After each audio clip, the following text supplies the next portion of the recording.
जय जगन्नाथ समस्त को मोर नमस्कार। मो रिंकू आपण मानक स्वागत करुच्ची मोर यूट्यूब चैनल मो कविता को।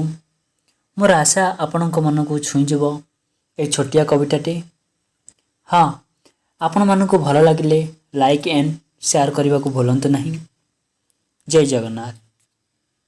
प्रकृति केते सुंदर ता रूप, केते सबुज से चारुलता, केते सुंदर ता गिरी आकाश और से समुद्र। रूपर गंधाकर होची प्रकृति, कौ अपसर कम नुह। एणु आम प्रकृति को कही था रूपसी। हेले यही सुंदरी और रूपसी प्रकृति को मनुष्य नष्ट कर चली। आज ये आधुनिक जुगरे विज्ञान सहारा नहीं मनुष्य दिनक दिन प्रकृति को नष्ट कर लगी, जहाँफल प्रकृति नष्ट होगा सह विकृत हो जाउछि।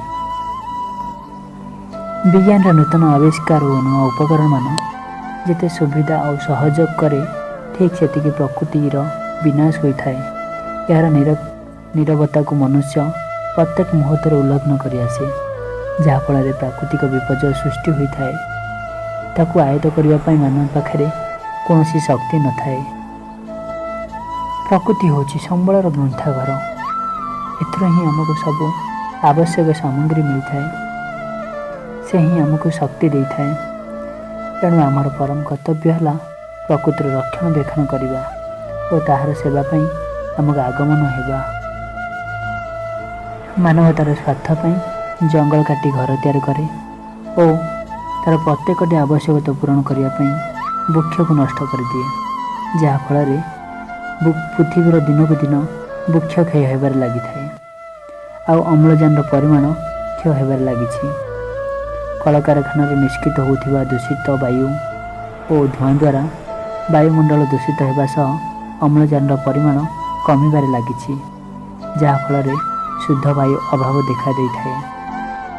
यही कारण आज मानव अतिशीघ्र रोगग्रस्त हो पड़ती। अम्लजान ह्रास हेतु पाणीपाग विशेष परिवर्तन देखा जाउछि। ठीक समय रे वर्षा न हेबा, पाणीपागर संतुलन ठीक नथिबारु प्राकृतिक विपर्य मध्य देखा दे थाए। यही सब बड़ विपद रक्षा पाइबाकु हेले आमे समस्त को वृक्षरोपण करवा और प्रकृतिर सुरक्षा करवा निहाती आवश्यक। चलंतु यही सुंदर प्रकृति को भल पाइबा, ता प्रति कठोर न होई तार पूरा जत्न नेबा।